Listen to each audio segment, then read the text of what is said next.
Wishful thinking. It's a nice phrase, isn't it? It sounds nice on the tongue. Wishful thinking. So, supposing I am a fat woman. I'm not going to give you my dress size because that varies. It just gets bigger. Now, supposing I was in the shop and I saw a dress that was really gorgeous for a slim woman, or with sort of short sleeves that would show off my bingo wings or something.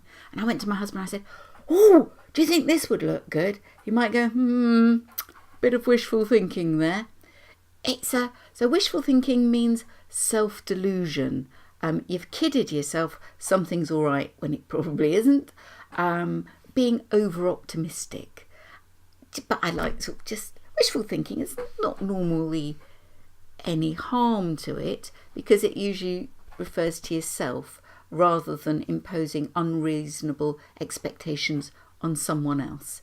It's just thinking that things are better for you than they are. See you soon.